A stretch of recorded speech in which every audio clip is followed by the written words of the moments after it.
നമസ്കാരം. ഈ കൈ നിങ്ങളൊക്കെ കണ്ടിട്ടുണ്ടാവും. ലോക സിനിമ ഇറങ്ങിയപ്പോൾ വലിയ ചർച്ചയായ കൈയാണ്.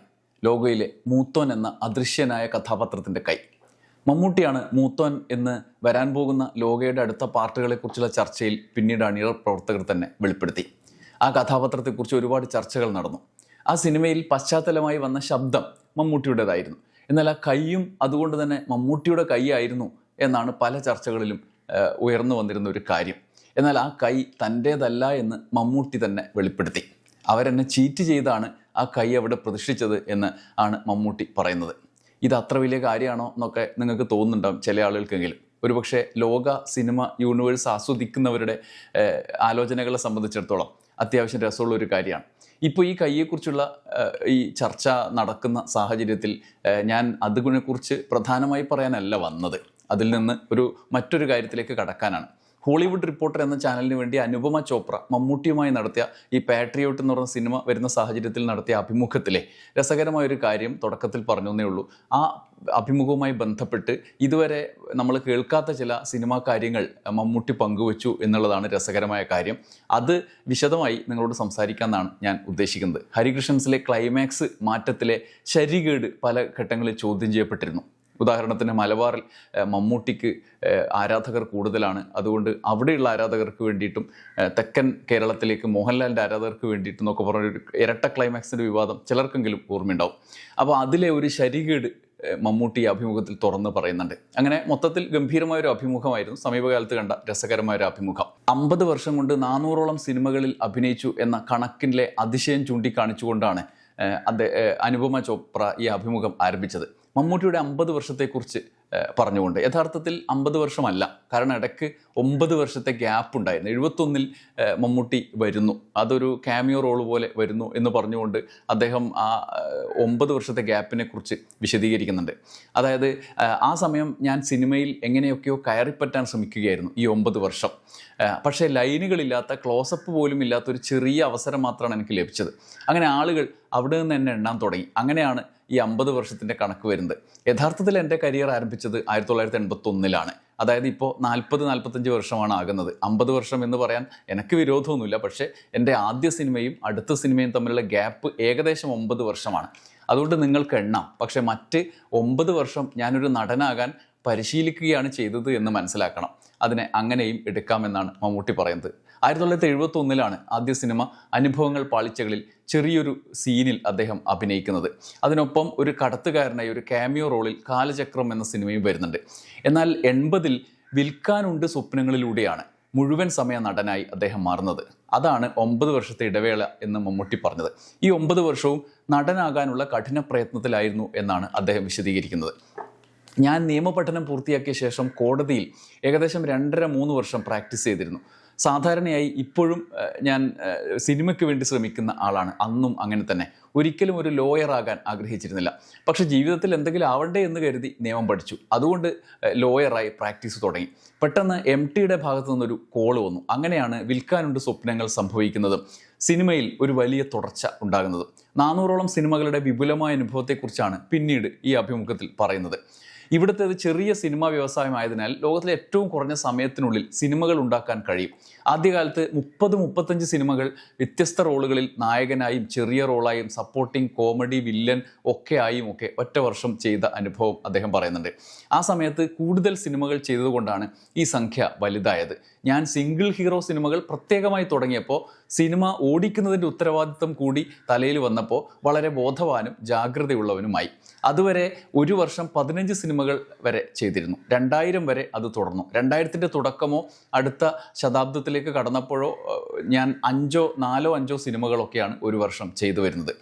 ഞാൻ ചെയ്യുന്ന സിനിമകളുടെ തരമനുസരിച്ച് അതിൻ്റെ എണ്ണം വ്യത്യാസം വരും. സ്വന്തം നിർമ്മാണ കമ്പനി യഥാർത്ഥത്തിൽ എൻ്റെ പ്രൊഡക്ഷൻ കമ്പനി തുടങ്ങിയത് ഇഷ്ടപ്പെടുന്ന സിനിമകൾ ഉണ്ടാക്കാനാണ്. മറ്റുള്ളവർ അത് മനസ്സിലാക്കാൻ തയ്യാറായില്ല. ഈ സിനിമ ഈ റോളിൽ എന്നോടൊപ്പം ഉണ്ടാക്കാൻ എൻ്റെ പ്രൊഡ്യൂസർമാരിൽ ആരും തയ്യാറാകില്ല എന്ന് ഉറപ്പുണ്ടാകുമ്പോൾ എൻ്റെ പ്രൊഡക്ഷൻ കമ്പനി അത് സിനിമ നിർമ്മിക്കും. ഞാൻ അടിസ്ഥാനപരമായി ഒരു അഭിനേതാവാണ്. നിർമ്മാതാവ് എന്ന നിലയിൽ അഭിനേതാവ് എന്ന രീതിയിലുള്ള എൻ്റെ സ്റ്റാർഡത്തിൻ്റെ പിന്തുണയെ തന്നെയാണ് ആശ്രയിക്കുന്നത്. നല്ല അഭിനേതാവാകാൻ, മികച്ച സിനിമകൾ ചെയ്യാൻ, മികച്ച പ്രകടനങ്ങൾ നൽകാൻ ഒരേ റോളിൽ 100 തവണ പ്രകടനം ആവർത്തിച്ച് ചെയ്യാൻ പറ്റില്ല. അത് വ്യത്യസ്തമായിരിക്കണം. നമ്മുടെ സമൂഹത്തിൽ 150 കോടി ആളുകൾ ഉണ്ട്. അത്രയധികം കഥാപാത്രങ്ങൾ നമ്മുടെ രാജ്യത്തുണ്ട്. ഇവിടെ 3.5 കോടിയോ അതിലധികമോ ആളുകൾ കേരളത്തിലുമുണ്ട്. ഞാൻ എത്ര ചെയ്താലും എല്ലാവരും കഥാപാത്രങ്ങളാണ്. നിങ്ങളും ഞാനും വ്യത്യസ്ത കഥാപാത്രങ്ങൾ. സ്ത്രീകൾ ഒഴികെ ഭൂരിഭാഗം പുരുഷന്മാർ ഓരോരുത്തരും വ്യത്യസ്ത കഥാപാത്രങ്ങൾ. അതുകൊണ്ട് എനിക്ക് ചെയ്യാൻ ആവശ്യമുള്ളത് ഇനിയും ഇവിടെ തന്നെ ഉണ്ട്. അതുകൊണ്ട് ഞാൻ എല്ലാം ചെയ്യാൻ ആഗ്രഹിക്കുന്നു, പക്ഷേ അത്രയധികം സാധ്യവുമല്ല എന്നാണ് അദ്ദേഹം പറയുന്നത്. മറ്റൊന്ന്, പാട്രിയോട്ട് വരുമ്പോൾ മമ്മൂട്ടിയും മോഹൻലാലും എന്ന ഒരു ദ്വന്ദ്വം വീണ്ടും അവതരിപ്പിക്കപ്പെടുകയാണ് നീണ്ട ഇടവേളയ്ക്ക് ശേഷം. സിനിമാസ്വാദകരെ സംബന്ധിച്ച് അത് വലിയ അനുഭവമാണ്. നേരത്തെ ഒരുപാട് 55ഓളം സിനിമകൾ അത്തരത്തിൽ വന്നിട്ടുണ്ട്. പക്ഷേ ഇപ്പോഴത്തെ സിനിമ സാഹചര്യമായിരുന്നില്ല ആ 55 സിനിമകളുടെ പശ്ചാത്തല സിനിമ സാഹചര്യം. ഇപ്പോൾ ഈ അവസ്ഥയെക്കുറിച്ചും അനുപമ ചോപ്ര മമ്മൂട്ടിയുമായി സംസാരിക്കുന്നുണ്ട്. അതിനെക്കുറിച്ച് പറയുന്നുണ്ട്. സ്വാഭാവികമായും 2 സൂപ്പർ സ്റ്റാറുകൾ ആണ് എന്ന നിലയ്ക്കാണ് ഞാനും ലാലും നീണ്ട നാളുകൾക്ക് ശേഷം ഒരുമിച്ച് അഭിനയിക്കുന്നു, 18 വർഷത്തിന് ശേഷം. പക്ഷേ ഈ സിനിമ സ്റ്റാർഡം നയിക്കുന്ന ഒരു സിനിമയല്ല. ഞങ്ങൾ 2 കഥാപാത്രങ്ങൾ മാത്രമേ ചെയ്യുന്നുള്ളൂ. സിനിമ യഥാർത്ഥത്തിൽ അതിൻ്റെ ഉള്ളടക്കം പ്ലോട്ട് ആണ് നയിക്കുന്നത്. അതുകൊണ്ട് വീണ്ടും പരീക്ഷണം നടത്തുന്നു എന്ന്. യഥാർത്ഥത്തിൽ പരീക്ഷണമല്ല, കൊമേഴ്സ്യൽ ഘടകങ്ങളെല്ലാം ഉണ്ട്. പക്ഷേ അതിനൊരു കഥയും പ്ലോട്ടുമുണ്ട്. 2 ഹീറോകൾ വ്യത്യസ്ത ദിശകളിൽ നിന്ന് വന്ന് കൈകുലുക്കുന്നത് സാധ്യമല്ല. കാരണം ഞങ്ങൾ സുഹൃത്തുക്കളാണ്, പക്ഷേ തികച്ചും വ്യത്യസ്ത തരം സുഹൃത്തുക്കളാണ്. ഇവിടെ ഫീമെയിൽ ഓപ്പോസിറ്റ് ഇല്ല, എല്ലാവർക്കും ഹീറോയിൻ ഇല്ല. പക്ഷേ ഇതിലെ ഫീമെയിൽ കഥാപാത്രങ്ങൾ വളരെ ശക്തമാണ്, വളരെ ശക്തവും ധീരവുമായ ഫീമെയിൽ കഥാപാത്രങ്ങൾ. ഇത് ഫോർമുല സിനിമയും അല്ല. പക്ഷെ ഞാൻ കരുതുന്നത് ഈ സിനിമ ഒരു ഫോർമുല ഉണ്ടാക്കും എന്നാണ്. ഈ ഫോർമുലയിൽ ഉണ്ടാക്കിയ സിനിമ അല്ലാത്തത് കൊണ്ട് പുതിയൊരു ഫോർമുല ഉണ്ടാക്കുന്ന സിനിമയാണ്. ഇത് വളരെ ഇൻ്റലിജൻറ്റ് സിനിമയാണ് എന്നാണ് അനുഭവം. ഒപ്പം അനുപമ ചോപ്ര മമ്മൂട്ടി ലാൽ എന്ന ആ ഒരു ഇക്വേഷനെ കുറിച്ച് ചോദിക്കുന്നത്, ഈ മമ്മൂട്ടി ലാൽ എന്ന ആ താരതമ്യം പ്രധാനമല്ല. ഞങ്ങൾ ഒരുമിച്ച് നടക്കുന്നു, സിനിമയിൽ സുഹൃത്തുക്കളാണ്.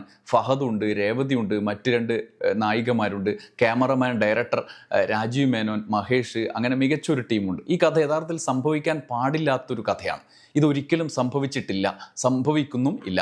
ഞങ്ങൾ ചർച്ച ചെയ്തത് ഇതൊരിക്കലും സംഭവിക്കരുത് എന്നാണ്. അതുകൊണ്ട് ഞങ്ങൾക്ക് സംഭവങ്ങൾ മാത്രമേ ഉള്ളൂ, പക്ഷേ ഇതൊരിക്കലും സംഭവിക്കരുത് എന്നാണ് ഞങ്ങൾ ആഗ്രഹിക്കുന്നത്. അപ്പോൾ ഈ ലാലും മമ്മൂട്ടിയും തമ്മിലുള്ള ഒന്നിച്ചഭിനയിച്ച 55 സിനിമകളെക്കുറിച്ച് അനുപമ ചോപ്ര സംസാരിക്കുന്നുണ്ട്. 18 വർഷങ്ങൾക്ക് ശേഷം ഈ സിനിമ ചെയ്യുന്ന സാഹചര്യവും ആദ്യ ഷൂട്ടിംഗ് ദിവസം മുതൽ ഇരുവരും ഒരുമിക്കുമ്പോൾ എങ്ങനെയാണ് അനുഭവം എന്ന് ചോദിക്കേണ്ടത്. ഒരുപക്ഷെ പുറമേ നിന്ന് കാണുന്നവർക്ക് അവർ 2 പേരും വലിയ താരങ്ങൾ എന്ന നിലയിലുള്ള ഒരു ആകാംക്ഷയാണ് ഉണ്ടാവുക. പക്ഷേ 2 വ്യക്തികളാണ്, സൗഹൃദത്തിൽ ഉള്ള ആളുകളാണ് എന്നുള്ളത് കൊണ്ട് അസാധാരണത്വമൊന്നുമില്ല എന്നാണ് മമ്മൂട്ടി വിശദീകരിക്കുന്നത്. സാധാരണ പോലെയാണ് ഉണ്ടായത്, അതിൽ പ്രത്യേകതയൊന്നുമില്ല. ഞങ്ങളുടെ ആദ്യ ഷോട്ട് ശ്രീലങ്കയിലായിരുന്നു, കൊളംബോയിൽ. യഥാർത്ഥത്തിൽ ഞങ്ങൾ ഒരിക്കലും സ്റ്റാർഡം തോളിലേറ്റിയിട്ടില്ല. ഞങ്ങൾ സുഹൃത്തുക്കളെ പോലെ സാധാരണ മനുഷ്യരാണ്. ഒരുപക്ഷെ കൂടുതൽ അടുത്ത സുഹൃത്തുക്കളോ കുടുംബങ്ങളോ ആണ്. അതുകൊണ്ട് അദ്ദേഹം വരുന്നു, ഞാൻ ഇത് വേണം എന്നൊന്നുമില്ല. സെറ്റിൽ എൻ്റെ ആദ്യ ദിവസം അദ്ദേഹത്തിൻ്റെ മാനേജറാണ് എന്നോടൊപ്പം ഉണ്ടായിരുന്നത്, എൻ്റേതല്ല. കാരണം എൻ്റെ മാനേജർ ശ്രീലങ്കയിൽ അദ്ദേഹത്തിൻ്റെ അടുത്തായിരുന്നു. ആൻ്റണി മാത്രമാണ് എന്നോടൊപ്പം ഉണ്ടായിരുന്നത്. അങ്ങനെ മാറിയിട്ടാണ് മാനേജർമാരെ പോലും ഉപയോഗിക്കുന്നതെന്നാണ് മമ്മൂട്ടി പറയുന്നത്. അത്രമാത്രം അടുപ്പുണ്ട് എന്നാണ്. ഇരുവരുടെയും അടുപ്പത്തെക്കുറിച്ച് അനുപമ ചോപ്ര ചോദിക്കുന്നുണ്ട്.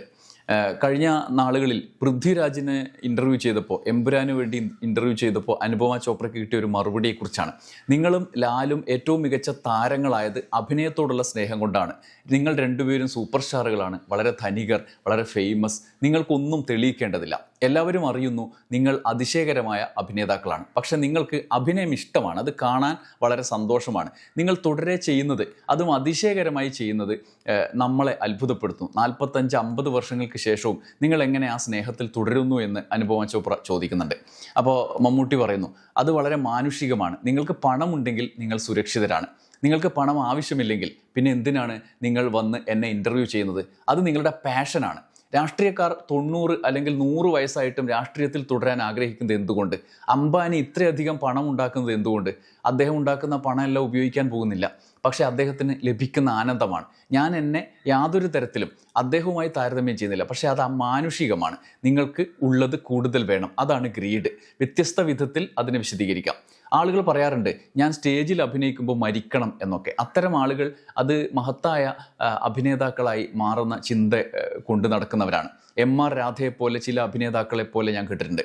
അദ്ദേഹം വളരെ ശാരീരികമായി ദുർബലനായിരുന്ന ഘട്ടത്തിലും നിരന്തരം അഭിനയിച്ചു. ആളുകൾ വ്യത്യസ്ത റോളുകളിൽ കാസ്റ്റ് ചെയ്തു അദ്ദേഹത്തെ. അദ്ദേഹം സെറ്റിലിരിക്കുമ്പോൾ ഡയറക്ടർ ഷോട്ട് വിളിച്ചാൽ 2 ആളുകൾ അദ്ദേഹത്തെ പിടിച്ചു കൊണ്ടുവരും.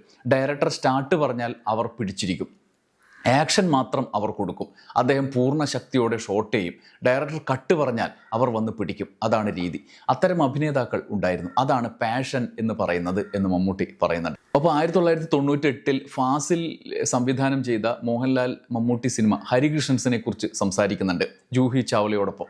അതിലെ ഡബിൾ ക്ലൈമാക്സിനെ കുറിച്ച് പറയുന്നുണ്ട്, ഈ അഭിമുഖത്തിൽ പറയുന്നുണ്ട്. അതാണ് ഞാൻ തുടക്കത്തിൽ പറഞ്ഞത്. അതിനെക്കുറിച്ച് മമ്മൂട്ടി നിർണായകമായ ഒരു കാര്യം പറയുന്നുണ്ട്, ഇതുവരെ പറയാത്തൊരു കാര്യം.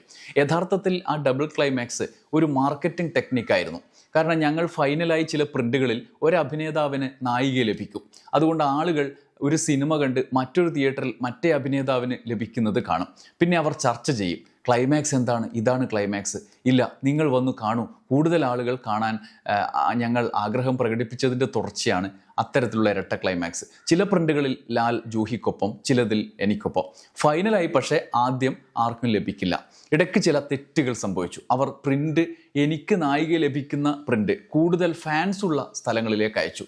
അതൊരു തെറ്റായിരുന്നു എന്നാണ് മമ്മൂട്ടി പറയുന്നത്. അതായത് മലബാറിൽ മമ്മൂട്ടിക്ക് കൂടുതൽ ഫാൻസ് ഉള്ള ഭാഗങ്ങളിൽ ഒരേ പ്രിൻ്റ് മാത്രം അയച്ചു, തെക്കൻ കേരളത്തിൽ മോഹൻലാലിന് മാത്രം അയച്ചു. ഇത് മിക്സ് ചെയ്ത് ഒരേ നാട്ടിൽ തന്നെ രണ്ട് തിയേറ്ററിൽ രണ്ട് രീതിയിൽ പ്രദർശിപ്പിക്കണം എന്നാണ് ആഗ്രഹിച്ചത് എന്ന് വേണം മമ്മൂട്ടിയുടെ പ്രതികരണത്തിൽ നിന്ന് മനസ്സിലാക്കാൻ. പക്ഷേ അവർ ചെയ്തത് കേരളത്തിൻ്റെ രണ്ട് ഭാഗങ്ങളിലേക്ക് അയച്ചു. അതൊരു പക്ഷേ മറ്റ് ചില വ്യാഖ്യാനങ്ങൾക്ക് കൂടി കാരണമായി എന്ന് അദ്ദേഹം തിരിച്ചറിയുകയാണ്. അതിൽ മതം കടന്നു വന്നു, രണ്ടുപേരുടെയും പ്രാതിനിധ്യങ്ങൾ കടന്നു വന്നു, പ്രദേശങ്ങളുടെ വ്യത്യസ്തതകൾ കടന്നു വന്നു. അങ്ങനെ ഒരു പ്രശ്നം അതിലുണ്ടായിരുന്നു എന്ന് മമ്മൂട്ടി ആലോചിക്കണം. ഒരുപക്ഷെ ഇന്നാണ് അതിൻ്റെ അത്തരം ഒരു ആശങ്കയും ആലോചനകൾക്കുമുള്ള ഒരു സാമൂഹ്യ രാഷ്ട്രീയ സാഹചര്യം രൂപപ്പെട്ടത്. അന്ന് അത്തരത്തിലൊന്നും ആലോചിച്ചിട്ടുണ്ടാവില്ല. ഇന്നത്തെ ആലോചനയിൽ അതൊരു ഗുരുതരമായ പ്രശ്നമായി തോന്നിയേക്കാവുന്ന ഒരു സാഹചര്യമായിരുന്നു. അതുകൊണ്ട് മമ്മൂട്ടി അതിനെ നിരന്തരം സ്വയം വിമർശനപരമായി പറയുന്നു എന്ന് വേണം കരുതാൻ. അത് ഇനിയുള്ള കാലങ്ങളിൽ അതൊരു പാഠമായി നിലനിൽക്കുകയാണ് മലയാള സിനിമയിൽ. നിങ്ങളും ലാലും മഹേഷിനോട് ആരാണ് ഹീറോ എന്ന് ചോദിച്ചിട്ടുണ്ടോ എന്ന് ഈ അഭിമുഖത്തിൽ അദ്ദേഹം പറയുന്നുണ്ട്. കാരണം ഹീറോ ആരാണ്? പണ്ട് നമ്പർ 20 മദ്രാസ് മെയിലൊക്കെ ഉണ്ടാക്കുന്ന സമയത്ത് ജഗതി ചെയ്യേണ്ടിയിരുന്ന കഥാപാത്രം പിന്നീട് മമ്മൂട്ടിയിലേക്ക് വരികയാണെന്നും അത് പിന്നീട് ആ കഥാപാത്രത്തെ ഹീറോയ്ക്കൊപ്പം ഉയർത്തുന്നതിന് വേണ്ടി ഉണ്ടായ സമ്മർദ്ദത്തെക്കുറിച്ചൊക്കെ ഡെന്നീസ് ജോസഫ് അദ്ദേഹത്തിൻ്റെ ആത്മകഥയിൽ പറഞ്ഞിട്ടുണ്ട്. അതൊരു യാഥാർത്ഥ്യമാണ്. ഒരു ഗസ്റ്റായിട്ട് വരികയാണെങ്കിൽ കുഴപ്പമില്ല. പക്ഷേ രണ്ട് കഥാപാത്രങ്ങളായി ഒരേ സിനിമയിൽ വരുമ്പോൾ അതിൽ ഹീറോ രണ്ട് പ്രധാന കഥാപാത്രങ്ങളായി നിൽക്കുമ്പോഴുള്ള ഏറ്റക്കുറിച്ചിലുകളെ കുറിച്ചുള്ള ആശങ്കകൾ ഉണ്ടാവുമല്ലോ. അതാണ് അനുപമ ചോപ്ര ചോദിക്കുന്നത്. അപ്പോൾ മമ്മൂട്ടി അതിനുള്ള മറുപടി പറയുന്നത്, ഞങ്ങൾ രണ്ടുപേരും അറിയുന്നത് പ്ലോട്ടാണ് ഹീറോ എന്നാണ്. ഈ സിനിമയിൽ പ്ലോട്ടാണ് പാട്രിയോട്ടിൻ്റെ ഹീറോ. അതാണ് ഞങ്ങൾ കാണുന്നത്. അദ്ദേഹത്തിന് മമ്മൂട്ടി അല്ലെങ്കിൽ മോഹൻലാൽ ഈ സിനിമയിൽ അഭിനയിക്കണമെന്ന് നിർബന്ധമില്ല. അത് അദ്ദേഹത്തിൻ്റെ ഇഷ്ടമാണ്. സബ്ജക്റ്റ് ഇഷ്ടപ്പെട്ടതുകൊണ്ടും റോൾ ഇഷ്ടപ്പെട്ടതുകൊണ്ടും അദ്ദേഹം ഡെലിബറേറ്റ് ആയി ചെയ്യാൻ ആഗ്രഹിച്ചു. അല്ലാത്ത പക്ഷം അദ്ദേഹത്തിന് ഇങ്ങനെ അഭിനയിക്കേണ്ട ആവശ്യമില്ല. സാധാരണയായി അദ്ദേഹം രണ്ടും ചെയ്യാറുണ്ട്. ഞാൻ പോയി അഭിനയിക്കും, അദ്ദേഹം എൻ്റെ അടുത്തേക്ക് വരും, അവിടെ ഒരു റോളുണ്ട്. അത്തരം ഈഗോയൊന്നുമില്ല. എല്ലാ സിനിമയിലും അദ്ദേഹം അഭിനയിക്കുന്നു. അടുത്തിടെ അദ്ദേഹം യുവാക്കളോടൊപ്പം അഭിനയിക്കുന്നു. അത് സംഭവിക്കുന്നു എന്ന് പറയാണ് മമ്മൂട്ടി പറയുന്നത്. പക്ഷേ ഇത്രയധികം സ്റ്റാർഡം നേടിയ ശേഷവും ഈഗോ ഇല്ലാതിരിക്കാൻ എന്താണ് ചെയ്യേണ്ടത് എന്ന് അനുപമ ചോപ്ര ചോദിക്കുന്നുണ്ട്. ഈ സിനിമ എൻ്റെ മാത്രമല്ലേ എന്ന് പറയാതിരിക്കാനുള്ള ഒരു മാനസികാവസ്ഥയിലേക്ക് ഉയരണമല്ലോ, അതെങ്ങനെയാണ് നിലനിർത്തുന്നത് എന്ന് ചോദിക്കുന്നുണ്ട്.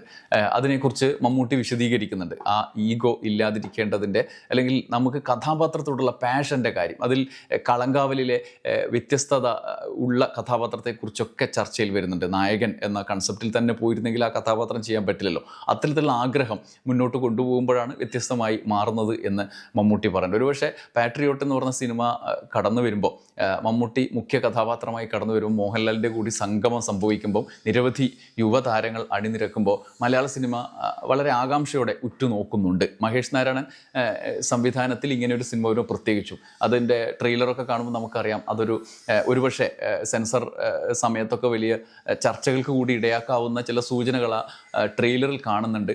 നിലവിലെ ഇന്ത്യൻ സാഹചര്യം, രാഷ്ട്രീയ സാഹചര്യം, അന്താരാഷ്ട്ര സാഹചര്യം ഒക്കെ പരാമർശിക്കപ്പെടുന്നുണ്ട്. ഒരു പൊളിറ്റിക്കൽ മൂവിയായിട്ട് അതിനെ കാണാനുള്ള ചില സൂചനകൾ ട്രെയിലറിൽ തന്നെ ഉണ്ട്. നമുക്കറിയില്ല എന്തൊക്കെയായിരിക്കും എന്നുള്ളത്. അതുകൊണ്ടുകൂടി വളരെ ആകാംക്ഷ വർദ്ധിക്കുന്നുണ്ട് എന്നുള്ളത് ഒരു പ്രത്യേക കാര്യമാണ്. അതൊന്നും കൂടാതെ മമ്മൂട്ടി ചികിത്സയ്ക്ക് ശേഷം കളങ്കാവൽ എന്ന സിനിമയിൽ വന്നുവെങ്കിലും അത് മുഴുവനായും അദ്ദേഹത്തിൻ്റെ ചികിത്സാ കാലത്തിന് മുമ്പ് ചിത്രീകരിച്ച ഒരു സിനിമയാണ്. എന്നാൽ അതിനുശേഷം അദ്ദേഹം ഏകദേശം പൂർണ്ണമായും ഈ പാട്രിയോട്ടിൽ ചിത്രീകരണത്തിൽ മുഴുകി. അതിൻ്റെയും പല ഭാഗങ്ങൾ അതിന് മുമ്പ് ചിത്രീകരിച്ചാണ്. എങ്കിൽ പോലും അദ്ദേഹത്തിന് അദ്ദേഹത്തിൻ്റെ തിരിച്ചുവരവിന് ശേഷം അദ്ദേഹം പൂർണ്ണമായി അർപ്പിച്ചൊരു സിനിമ എന്നുള്ള നിലയിൽ ഈ സിനിമയ്ക്ക് വലിയ പ്രാധാന്യമുണ്ട്. അദ്ദേഹത്തിൻ്റെ തിരിച്ചുവരവ് ആദ്യഘട്ടം കളങ്കാവൽ വലിയ വിജയമായി. അതിനുശേഷമുള്ള ഈ വരവ്, അതിനുശേഷം ചത്തപ്പച്ച എന്ന് പറഞ്ഞ സിനിമയിൽ അദ്ദേഹം ഗസ്റ്റ് റോളിൽ എത്തി. അതിനുശേഷമുള്ള ഒരു സിനിമ എന്നുള്ള നിലയിൽ സമ്പൂർണ്ണമായി അദ്ദേഹത്തിൻ്റെ നായകത്വത്തിൽ വരുന്നൊരു സിനിമ എന്നുള്ള നിലയിൽ കൂടി പാട്രിയോട്ടിന് വലിയ പ്രാധാന്യമുണ്ട്. സിനിമ ആസ്വാദകൻ എന്നുള്ള നിലയിൽ ഞാൻ അതിനെ ഉറ്റുനോക്കുന്നുണ്ട്. നിങ്ങൾക്കും അത്തരത്തിൽ സിനിമ എന്നുള്ള നിലയിൽ ഉള്ള സന്തോഷം പങ്കുവെക്കാമെന്ന് വിചാരിച്ചിട്ടാണ് വന്നത്. നന്ദി, നമസ്കാരം.